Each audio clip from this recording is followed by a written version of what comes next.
संभल पर सियासी संग्राम और तेज हो सकता है। पहले 30 नवंबर को एसपी डेलीगेशन को संभल जाने से रोका गया। लखनऊ में ही माता प्रसाद पांडे को पुलिस ने रोक दिया। वहीं 2 दिसंबर को इसी तरह कांग्रेस प्रतिनिधिमंडल को भी प्रशासन की ओर से रोका गया। अब जानकारी सामने आ रही है कि कांग्रेस नेता राहुल गांधी भी कल संभल जा सकते हैं। संभल मुद्दे को लेकर संसद से लेकर सड़क तक कोहराम मचा हुआ है। कल कांग्रेस के प्रतिनिधिमंडल को संभल जाने से रोका गया और अब राहुल गांधी भी संभल जाने की तैयारी कर रहे हैं। जानकारी मिली है कि कांग्रेस नेता राहुल गांधी कल संभल कूच कर सकते हैं। राहुल गांधी के संभल जाने की खबर सामने आते ही मुरादाबाद के कमिश्नर का बयान सामने आया है। इसलिए सबसे हम रिक्वेस्ट कर रहे हैं कि फिलहाल अभी संभल ना आवे, ताकि हमें पूरी तरह से शांति बहाली मतलब पूरी तरह से सामान्य करने में संभल को आसानी हो। और जिम्मेदार लोग हैं, इसमें हमारी इस बात को समझेंगे, ऐसी हम उम्मीद भी करते हैं। और इसलिए रिक्वेस्ट की जा रही है माननीय नेता विपक्ष से भी, प्रशासन लगातार बातचीत कर रहा है, रिक्वेस्ट कर रहा है कि अभी अपना प्लान जो भी है वो कैंसिल कर। संभल में हुई हिंसा की जांच अभी जारी है और जिलाधिकारी ने 10 दिसंबर तक वहां बाहर से लोगों के आने पर प्रतिबंध लगाया है। इससे पहले समाजवादी पार्टी के प्रतिनिधिमंडल को भी संभल जाने से रोका गया था। और संभल हिंसा की गूंज आज लोकसभा में भी सुनाई दी। अखिलेश यादव ने इस मुद्दे को उठाया। संभल में सोची समझी साजिश रची गई, निर्दोष लोगों पर गोलियां चलाई गई। पुलिस ने गोली चलाने के लिए निजी हथियारों का इस्तेमाल किया, निर्दोष लोगों पर गोली चलाई गई और चुनाव की वजह से संभल में यह साजिश रची गई। इन तमाम बातों का जिक्र आज लोकसभा में अखिलेश यादव ने किया।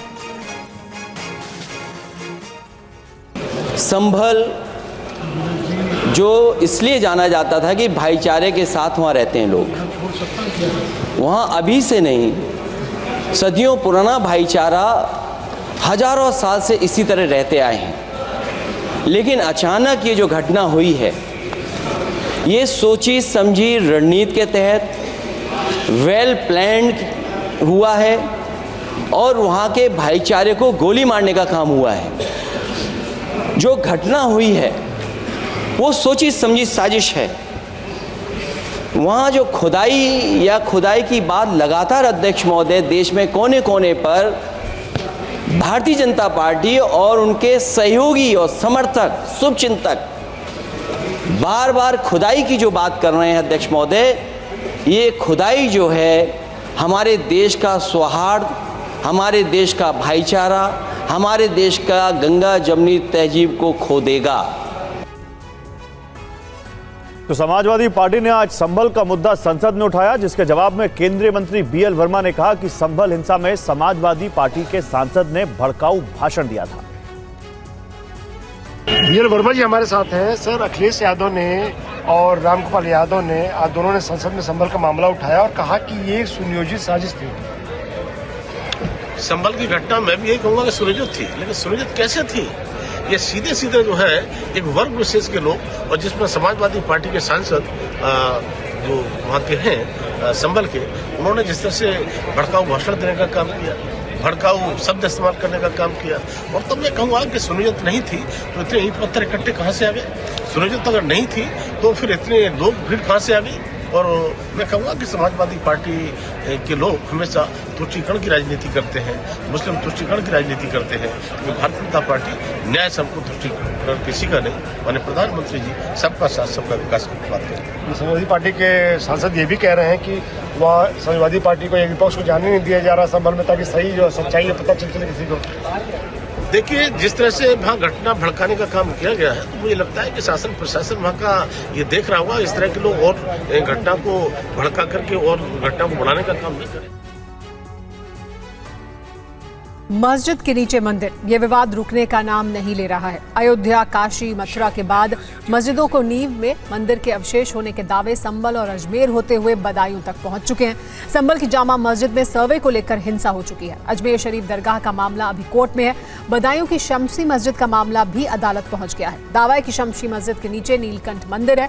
इस मामले पर कोर्ट में सुनवाई चल रही है। आज की सुनवाई के बाद अब अगली तारीख दे दी गई है। अगली तारीख अब 10 दिसंबर तय की गई है कि अब 10 दिसंबर को सुनवाई होगी। कुछ देर पहले यह सुनवाई खत्म हुई। नीलकंठ महादेव मंदिर बनाम जामा मस्जिद शमसी मामले में अगली सुनवाई 10 दिसंबर को होगी। जिला न्यायालय ने मामले में अगली तारीख 10 दिसंबर को तय की है। आज कोर्ट को यह तय करना था कि ये मामला सुनवाई योग्य है कि नहीं। आज मुस्लिम पक्ष की बहस होनी थी जो पूरी नहीं हुई, इसलिए कोर्ट ने अगली तारीख 10 दिसंबर तय की है। आपको बता दें कि 2022 में अखिल भारतीय महासभा ने बदायूं की जामा मस्जिद को नीलकंठ महादेव मंदिर बताते हुए कोर्ट में अर्जी दाखिल की थी।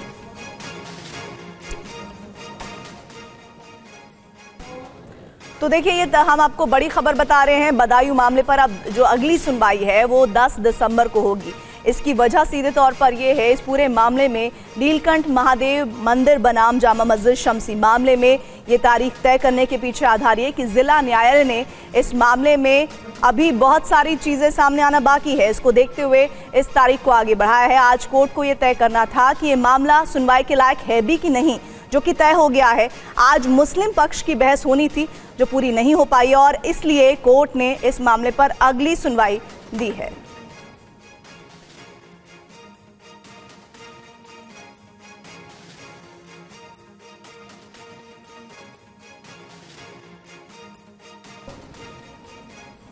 तो देखिए, ये बड़ा सवाल उठ खड़ा हुआ है, बदायूं में जामा मस्जिद या नीलकंठ महादेव मंदिर, जैसा कि दावा किया गया है। हिंदू पक्ष का दावा क्या है ये आप देखिए। मंदिर को तोड़कर मस्जिद बनाई गई।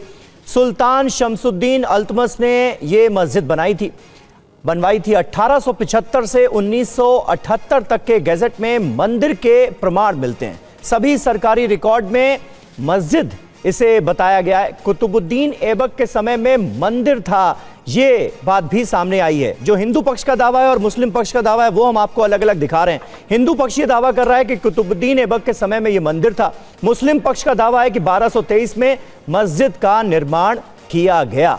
और देखिए, एक बड़ी खबर है, चुनाव आयोग से मुलाकात करेगा कांग्रेस का प्रतिनिधिमंडल। महाराष्ट्र चुनाव को लेकर मुलाकात होगी। कांग्रेस के कई नेता चुनाव आयुक्त से मुलाकात करेंगे।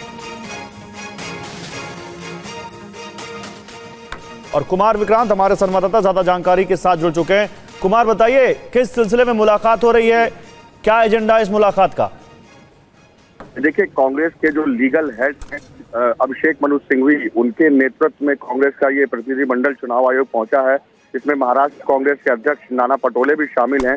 जो शिकायतें लगातार कांग्रेस पार्टी की ओर से कही जाती रही कि हर विधानसभा क्षेत्र में 5 से 10 हजार इलेक्टोरल जो है वो चेंज किया गया उसमें मतदाता सूची में, ये इनका आरोप है। और दूसरा जो आरोप है कि ईवीएम की बैटरी को लेकर के, तीसरा जो बड़ा आरोप है कि जो मतदान के बाद जो वोटिंग प्रतिशत बढ़ा है उसको लेकर के शिकायतें हैं। और साथ ही साथ चुनाव आयोग ने अब तक उसका कोई जवाब नहीं दिया, क्योंकि पहले लिखित शिकायत की गई थी। तो निश्चित तौर पर जिस तरीके से कांग्रेस की सीडब्ल्यूसी में ये मामला उठा कि चुनाव आयोग पर राहुल गांधी ने हमले करने की बात कही कि उन पर भी निशाना साधा जाए, क्योंकि वो सही तरीके से काम नहीं कर रहा है।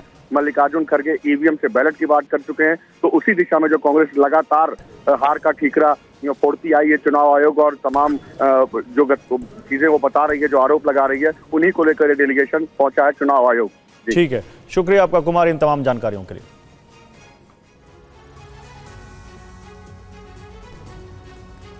महाराष्ट्र से बड़ी खबर, एकनाथ शिंदे अस्पताल से सीएम आवास पहुंचे हैं। डॉक्टर से चेकअप के बाद वर्षा पहुंचे हैं एकनाथ शिंदे। आज इलाज के लिए जुपिटर अस्पताल गए थे। पार्टी नेताओं के साथ बैठक कर सकते हैं एकनाथ शिंदे अब सीएम आवास पहुंचने के बाद। महाराष्ट्र में एक तरफ 5 दिसंबर को शपथ ग्रहण की तैयारी हो रही है। राज्य का अगला मुख्यमंत्री कौन होगा, इसे लेकर मंथन जारी है। इसी बीच आज कार्यवाहक मुख्यमंत्री और शिवसेना शिंदे गुट के नेता एकनाथ शिंदे की तबीयत फिर बिगड़ गई। उन्हें आनन फानन में ठाणे के जुपिटर अस्पताल लाया गया। शिंदे कुछ देर तक अस्पताल में रहे, उनका चेकअप किया गया। डॉक्टर्स ने कई तरह की जांच भी की। उसके बाद वो अस्पताल से बाहर निकले। शिंदे ने मीडिया के सवाल का जवाब देते हुए कहा कि वो चेकअप के लिए अस्पताल आए थे। वहीं बीजेपी ने कहा कि शिंदे जल्द ही मैदान में लौट आएंगे। माननीय मुख्यमंत्री एकनाथ जी शिंदे चुनाव में जो प्रचार के कारण उनकी प्रकृति के ऊपर अधिक इस प्रकार से प्रेशर आया था, फिर भी वो जल्द से जल्द महायुति की सरकार पुनर्स्थापित हो इसके लिए प्रयत्नशील है। फिर एक बार उनके ऊपर थोड़ा प्रेशर आया है प्रकृति के ऊपर, अस्पताल में जल्द से जल्द ट्रीटमेंट होकर जल्दी प्रकृति अच्छी होकर वो बाहर मैदान में आ जाएगी। एनसीपी अजीत गुट के नेता छगन भुजबल ने कहा है कि उनकी स्ट्राइक रेट बीजेपी के बाद दूसरे नंबर पर है, इसीलिए उन्हें कैबिनेट में ज्यादा भागीदारी मिलनी चाहिए। महाराष्ट्र में सरकार बनाने को लेकर मंथन जारी है। मंत्रालय को लेकर अभी क्लियर नहीं हुआ कि किसे कौन सा मंत्रालय मिलेगा। शिवसेना एकनाथ शिंदे गुट गृह मंत्रालय को लेकर पहले ही अड़ा हुआ है। अब एनसीपी अजित गुट ने भी कहा है कि हमारा स्ट्राइक रेट बीजेपी के बाद दूसरे नंबर पर है, इसलिए हमें भी ज्यादा भागीदारी मिलनी चाहिए। अजितदादांच्या बरोबर आमच्या आमदारांची जी बैठक झाली त्याच्यामध्ये ज्या वेळेला हिशोब केला गेला त्यावेळेला ठीक आहे, शिंदे गटाने जास्त जागा मिळायला लढवायला त्यांचे जास्त निवडून आले, आमच्या गटाला त्यामानाने फार कमी जागा मिळाल्या त्यामुळे आमचे निवडून आले। परंतु त्याला स्ट्राईक रेट आपण म्हणतो त्याच्यामध्ये बीजेपी 1 नंबरला आहे आमच्यामध्ये आणि 2 नंबरला अर्थातच अजित पवार गट आहे आणि 3 नंबरला शिंदे साहेबांचा गट आहे। थोडासा फरक आहे 2 नंबर 3 नंबरमध्ये। तर आमच्या म्हणणं असं आहे की आमचा पण स्ट्राईक रेट चांगला आहे, तर तुम्ही त्यांच्या एवढेच आम्हाला पण जागा द्या। एनसीपी अजित गुट के नेता छगन भुजबल के इस बयान पर सियासी हलचल और तेज हो गई है। तो महाराष्ट्र में शपथ ग्रहण की तैयारियां चल रही हैं, वहीं महाराष्ट्र के बीजेपी दफ्तर में लगातार समीक्षा बैठकें हो रही हैं। मेहमानों को निमंत्रण पत्र भी भेजे जा रहे हैं। महाराष्ट्र में महायुति के घटक दलों के बीच मंत्रालय को लेकर चर्चा जारी है। वहीं 5 दिसंबर को शपथ ग्रहण को लेकर तैयारियां जोरों पर हैं। महायुति के कई नेता मुंबई के आजाद मैदान में तैयारियों का जायजा ले चुके हैं। महाराष्ट्र में सरकार के गठन को लेकर बीजेपी पूरी तरह से जुटी हुई है। बीजेपी दफ्तर में शपथ ग्रहण को लेकर बैठकों का दौर जारी है। तैयारियों के बारे में समीक्षा बैठक भी हो रही है। महाराष्ट्र बीजेपी के अध्यक्ष चंद्रशेखर बावनकुले खुद कार्यक्रम के बारे में लगातार जानकारी ले रहे हैं, बैठकें कर रहे हैं। बीजेपी दफ्तर में हुई बैठक में बावनकुले, आशीष शेलार और प्रवीण देरकर समेत कई पदाधिकारी मौजूद रहे। 5 दिसंबर को होने वाले शपथ ग्रहण समारोह में एनडीए शासित राज्यों के मुख्यमंत्री, उप मुख्यमंत्रियों को निमंत्रण भेजा गया है। इस भव्य समारोह के लिए केंद्रीय मंत्री, केंद्रीय पदाधिकारियों को भी निमंत्रण भेजा गया है। शपथ ग्रहण में साधु संत, कलाकार और लेखकों को भी आमंत्रित किया गया है। फिलहाल आजाद मैदान में शपथ ग्रहण की तैयारियां जोर शोर से चल रही हैं। पिछले कई दिनों से यहाँ काम चल रहा है। और आज चंडीगढ़ में प्रधानमंत्री नरेंद्र मोदी ने 3 नए आपराधिक कानूनों को राष्ट्र को समर्पित किया। पीएम ने कहा कि भारतीय न्याय संहिता के जरिए देश का न्यायिक तंत्र सशक्त बनेगा। गरीब, कमजोर व्यक्ति कानून के नाम से डरता था। जहां तक संभव होता था वो कोर्ट, कचहरी और थाने में कदम रखने से डरता था। अब भारतीय न्याय संहिता समाज के इस मनोविज्ञान को बदलने का काम करेगी। उसे भरोसा होगा कि देश का कानून समानता की, इक्वालिटी की गारंटी है।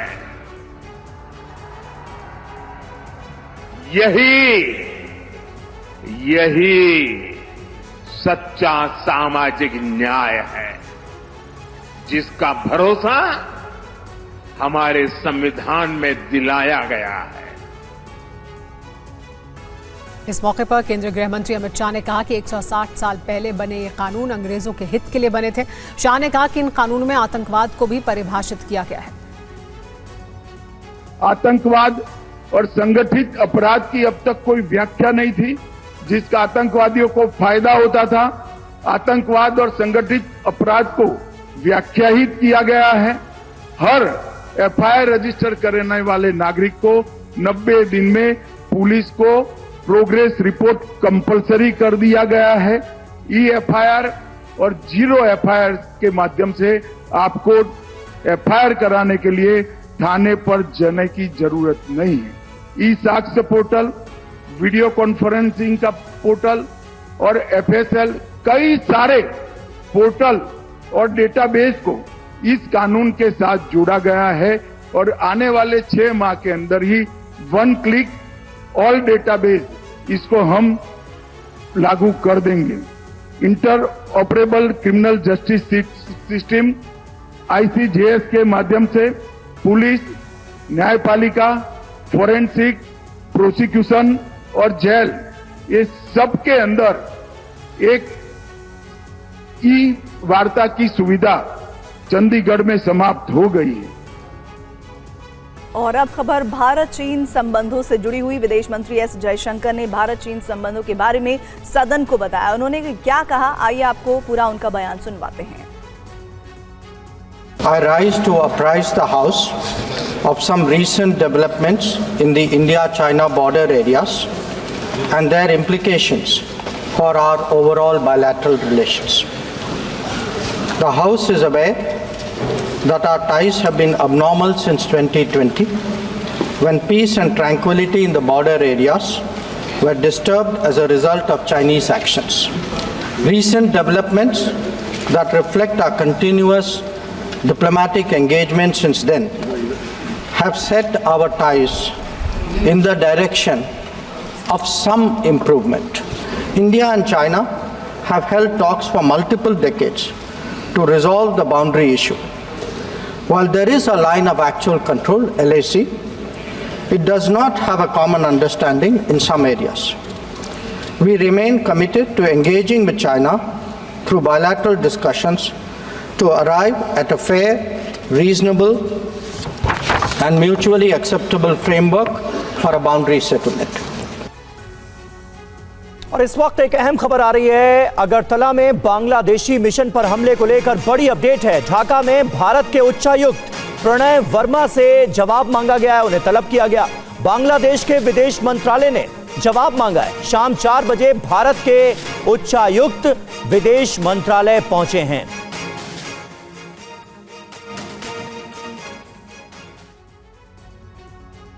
और बांग्लादेश में हिंदुओं पर हो रहे हमले को लेकर कांग्रेस सांसद राजीव शुक्ला ने कहा कि बांग्लादेश में सत्ता परिवर्तन के बाद भीड़ तंत्र हावी हो चुका है।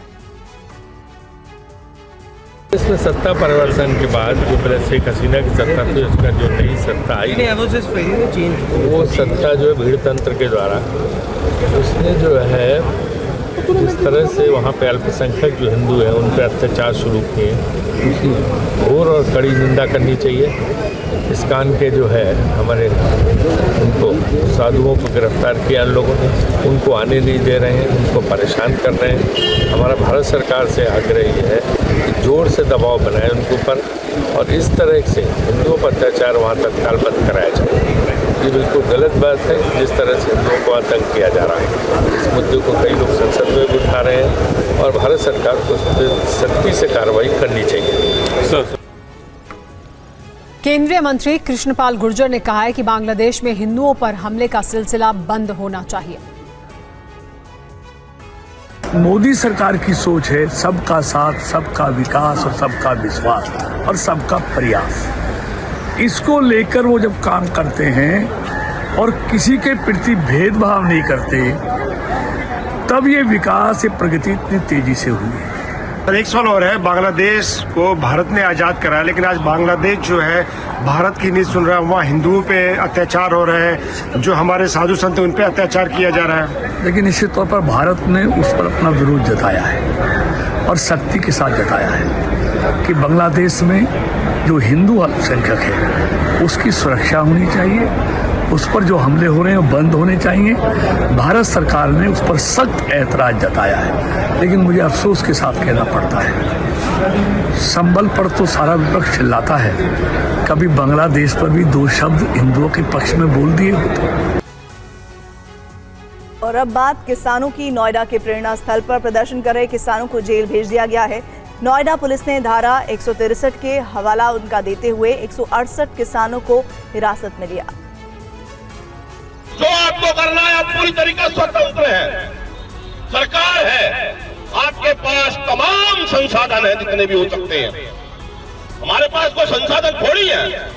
इसी भाषण के बाद आज नोएडा के प्रेरणा स्थल पर प्रदर्शन कर रहे किसानों को पुलिस ने हिरासत में लेकर लक्सर जेल भेज दिया। पुलिस किसानों की गाड़ियां भी मौके से लेकर चली गई। प्रदर्शन कर रहे किसानों ने कहा कि उनके साथ धोखा हुआ है। मेरे जो किसान भाई हैं सब जेल भेज दिए गए हैं। रही बात भी हमारा हक दबाया जा रहा है, हम अपने हक के मांग रहे हैं। हमारे साथ पुलिस प्रशासन नाजायज हमारे साथ हो रहा है। हमारे किसानों के साथ विश्वासघात किया है। कल वार्ता का समय देके कि ऐसे आपकी वार्ता हम मुख्य सचिव के थ्रू करवा रहे हैं और 7 दिन का समय है, और हम आज पुलिस प्रशासन ने अपना जो तानाशाही रुख है वो अपनाते हुए हमारे सभी किसानों को यहाँ से डिटेन कर लिया है और जेल भेजने का काम किया है। संयुक्त किसान मोर्चा के तहत दिल्ली कूच कर रहे किसानों को बातचीत का भरोसा देकर कल नोएडा में रोक लिया गया था, लेकिन आज उन्हें हिरासत में ले लिया गया।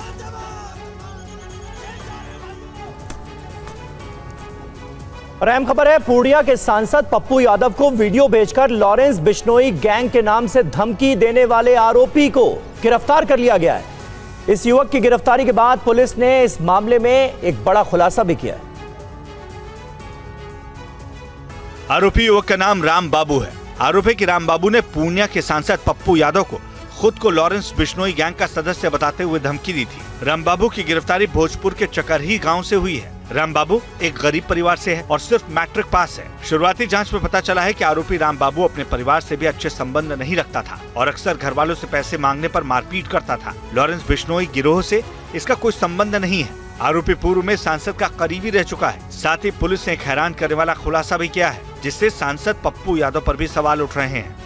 इनको द्वारा बताया गया कि जो माननीय सांसद महोदय हैं उनके सहयोगियों के द्वारा इनसे कांटेक्ट किया गया और इनको बताया गया कि सांसद महोदय की सुरक्षा बढ़ाने के लिए आवश्यक है कि इस तरह की कोई धमकी का किया जाए और इनको तैयार कराया गया है। इसमें इनको दिया गया कि क्या बोलना है उसमें, और इनको पैसे का लालच दिया गया और दिया गया कि भविष्य में इनको नेता भी बनाया जाएगा। इसमें खास बात यह है कि इसमें 2 वीडियो शूट किया गया था। एक तो उन्होंने भेजा है, दूसरा वीडियो ये रास्ते में करते हुए बना रहे थे, उसको लोग नहीं भेजे थे, ये बाद में भेजने का इनका प्लान। और हरियाणा के गुरुग्राम में नामी कंपनी की कैब से घर जाना एक महिला को महंगा पड़ा। कैब ड्राइवर ने महिला के साथ गन पॉइंट पर लूट की वारदात को अंजाम दिया। आरोपी अभी पुलिस की गिरफ्त में। गुरुग्राम में कैब ड्राइवर ने महिला सवारी के साथ लूट की वारदात को अंजाम दिया। कैब ड्राइवर ने बंदूक दिखाकर महिला पैसेंजर से 55,000 रुपए अकाउंट से ट्रांसफर करवाए।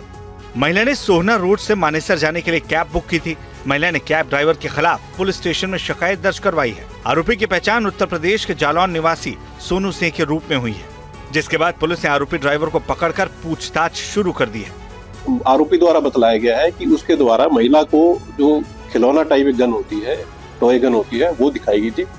वो आरोपी से बरामद कर ली गई है। इसके अलावा आरोपी के द्वारा महिला का कुछ सामान भी इस वारदात के दौरान लिया गया था। वो सामान भी गुरुग्राम पुलिस के द्वारा आरोपी से बरामद किया गया। ज्वेलरी भी लूटी। इसमें ज्वेलरी का अभी तक मामला कोई सामने नहीं आया है। आरोपी द्वारा महिला के बैग से कुछ सामान लिया गया था, जो कि गुरुग्राम पुलिस ने उसे रिकवर कर लिया। लूट की इस घटना की पुलिस पड़ताल जारी है। इस बीच गुरुग्राम पुलिस आरोपी की आपराधिक कुंडली भी खंगाल रही है। दिल्ली के मंगोलपुरी में आपसी विवाद में युवक की गोली मारकर हत्या कर दी गई। आरोपी फरार है, जिसकी पुलिस इस वक्त तलाश कर रही है। दिल्ली के मंगोलपुरी इलाके में मामूली बात पर हुए विवाद के बाद 19 वर्षीय एक युवक की गोली मारकर हत्या कर दी गई। मृतक की पहचान पंकज के रूप में हुई है। उसके परिजनों के मुताबिक उसकी किसी से कोई दुश्मनी नहीं थी। हम किसी को नहीं जानते, ना हमारी किसी से कोई दुश्मनी थी, अभी ये पता नहीं। और वो पहले से उनका रिकॉर्ड वगैरह भी खराब है, तो उस गली में पहले भी एक मर्डर हो चुका है। परिजनों ने पुलिस पर कार्रवाई न करने का आरोप लगाया है। हमने पुलिस वाले से बात करी, पुलिस वाले 3 बार हमें उठा के ले गए। हमसे ही पूछा था, हमसे पूछा था जी कर रहे। पूछो ना, जहाँ पे पूछना चाहिए जाओ वहाँ पे। हम तो कोई नहीं पूछ रहा है, कोई अरेस्ट नहीं हुआ। पुलिस वाले ने अब तक कोई कार्रवाई नहीं करी है सर। वहीं पुलिस ने केस दर्ज कर आरोपियों की तलाश तेज कर दी है। शुरुआती जानकारी के मुताबिक पुलिस को पता चला है कि ये आपसी रंजिश का मामला हो सकता है, लेकिन पुलिस का कहना है कि हर एंगल से मामले की जांच पड़ताल की जा रही है। कुछ लोगों को हिरासत में लिया गया है, जिनसे लगातार पूछताछ की जा रही है। फिलहाल पुलिस इस मामले में हर एंगल से मामले की जाँच कर रही है। आखिरकार ये हत्या क्यों की गई, क्या वजह थी। आम आदमी पार्टी संयोजक अरविंद केजरीवाल ने आज पीथमपुरा इलाके में हत्या किए गए शख्स के परिजनों से मुलाकात की है और उन्हें कार्रवाई का भरोसा दिया है। आम आदमी पार्टी के राष्ट्रीय संयोजक अरविंद केजरीवाल आज दिल्ली के पीतमपुरा इलाके में बदमाशों के हमले में मारे गए शख्स के परिजनों से मुलाकात की। परिजनों से मिलने के बाद उन्होंने कहा कि दिल्ली के लोग पूरी तरह से असुरक्षित हो गए हैं। उन्होंने फिर दोहराया कि बीजेपी से अगर कानून व्यवस्था नहीं संभल रही तो वो दिल्ली की कानून व्यवस्था छोड़ दें। अब आने वाले दिनों के अंदर मैं जिन जिन लोगों के मेरे पास मैसेजेस आ रहे हैं सबके पास जाऊंगा, दिल्ली के कोने कोने में जाऊंगा और दिल्ली वालों के साथ केजरीवाल खड़ा हुआ मिलेगा। मैं आपके साथ हूं, दिल्ली के लोगों के साथ हूं, इनको हम फोर्स करेंगे। बीजेपी ने केजरीवाल के पीतमपुरा दौरे का विरोध किया और इसे राजनीति से प्रेरित बताया। न्याय मिलना चाहिए, परंतु शवों पे राजनीति बंद करो। मैं पूछना चाहती हूँ केजरीवाल इससे पहले कितनी बार यहाँ आए हैं, किस काम के लिए आए हैं? कभी उन्होंने अपने कार्यकाल में यहाँ पे इस विधानसभा में इस क्षेत्र में आने का कष्ट नहीं किया, और आज जब एक परिवार में एक बच्चा मर गया तो राजनीति करने आते हैं। मुंबई के बांद्रा में पानी सप्लाई करने वाली पाइपलाइन फट गई। इस दौरान आसमान में 20 से 30 फुट ऊपर पानी का फव्वारा दिखाई दिया। वीडियो में देखा जा सकता है कि कैसे पाइपलाइन के फटने के बाद पानी का यह फव्वारा नजर आ रहा है।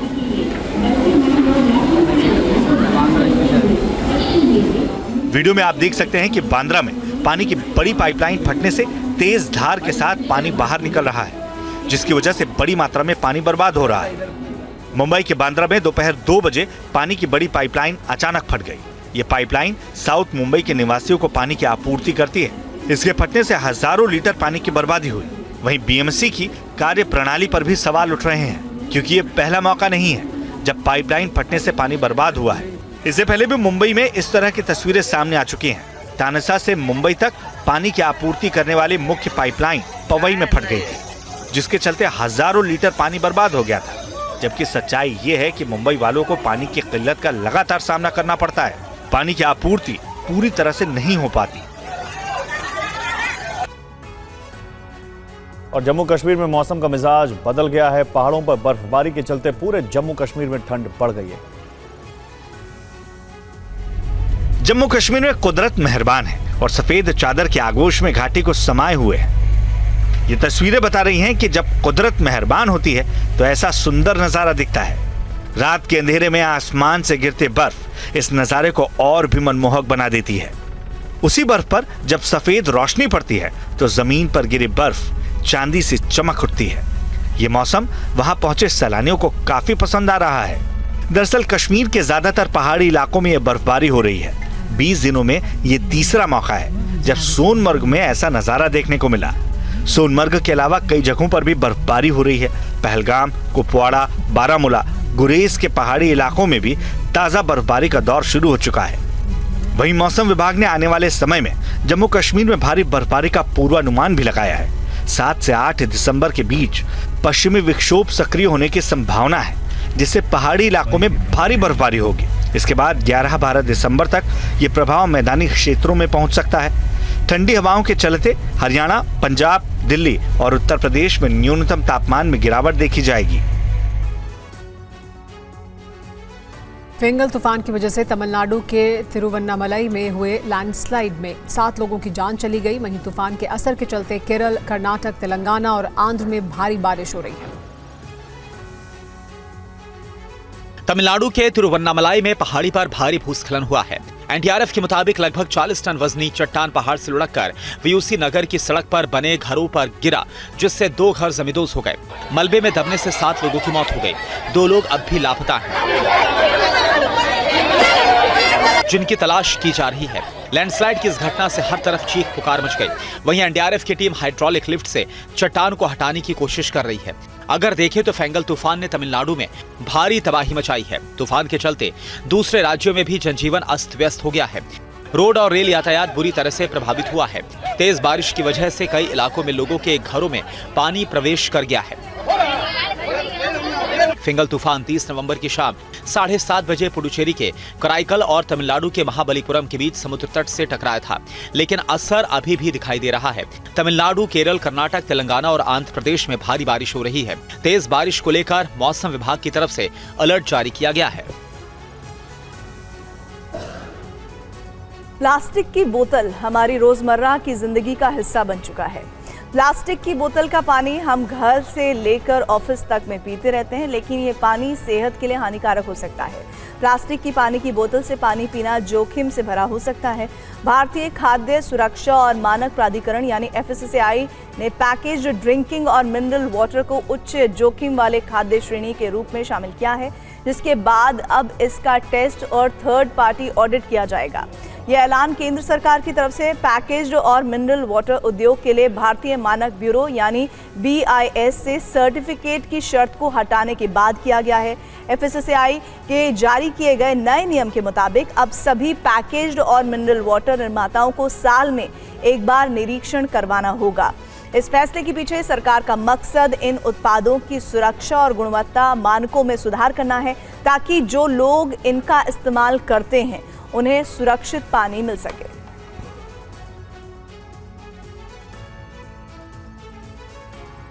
और अब सवाल यह है कि FSSAI ने पैकेज्ड पानी और मिनरल वाटर को उच्च जोखिम वाली श्रेणी में क्यों डाला है, क्यों रखा है? इसकी कुछ वजह है। बोतल बंद पानी में कैसा खतरा है देखिए। बड़ी कंपनियों के मिलते जुलते नाम वाले पैकेज्ड बोतलों की भरमार है। नक्काल बोतलों में सामान्य पानी भरकर लोगों को बेच देते हैं। पैकेज्ड पानी की बोतलों की गुणवत्ता भी बेहद खराब है। बोतल की प्लास्टिक में मौजूद कई केमिकल पानी में मिल सकते हैं। बोतल बंद पानी में माइक्रो प्लास्टिक की तादाद ज्यादा है। माइक्रो प्लास्टिक से कैंसर, डायबिटीज, इम्यूनिटी से जुड़ी दिक्कतें हो सकती हैं। और पूर्वोत्तर राज्यों के 8 टूरिस्ट डेस्टिनेशन को विकसित करने के लिए केंद्र सरकार 800 करोड़ खर्च करने जा रही है। पूर्वोत्तर के इन 6 राज्यों के पर्यटन स्थल को कुछ इस तरह विकसित किया जा रहा है ताकि सैलानियों को आकर्षित किया जा सके। देश में पर्यटन के संतुलन को बनाए रखने के लिए मोदी सरकार पूर्वोत्तर राज्यों के 8 पर्यटन स्थल को विकसित करने जा रही है, ताकि भीड़ का सही वितरण किया जा सके। सरकार ने जिन 6 राज्यों को शामिल किया है उसमें मेघालय, असम, अरुणाचल प्रदेश, मणिपुर, सिक्किम और त्रिपुरा शामिल है। पर्यटन मंत्रालय ने राज्यों को परियोजना पूरा करने के लिए 2 साल का समय दिया है। इसके लिए मार्च 2026 से पहले धनराशि जारी कर दी जाएगी। 6 पूर्वोत्तर राज्यों में जिन टूरिस्ट डेस्टिनेशन को विकसित करने का प्लान तैयार किया गया है उसमें सिक्किम के नाथुला में 97 करोड़ 37 लाख रुपए का प्रोजेक्ट, त्रिपुरा में 51 शक्तिपीठ पार्क के निर्माण के लिए 97 करोड़ 7 लाख का प्रोजेक्ट, मणिपुर में लोकतल झील के लिए 89 करोड़ 48 लाख रुपए, शिलोंग में उमियम झील के विकास के लिए 99 करोड़ 27 लाख रुपए, गुवाहाटी में चिड़ियाघर के लिए 97 करोड़ 12 लाख रुपए और अरुणाचल के पासीघाट में सियांग इको रिट्रीट के लिए 46 करोड़ 48 लाख रुपए खर्च किए जाएंगे। केंद्र सरकार ने 23 राज्यों में शुरू होने जा रहे ऐसे 40 प्रोजेक्ट्स को हरी झंडी दिखाई है, जिसके लिए 3295 करोड़ खर्च किए जाएंगे।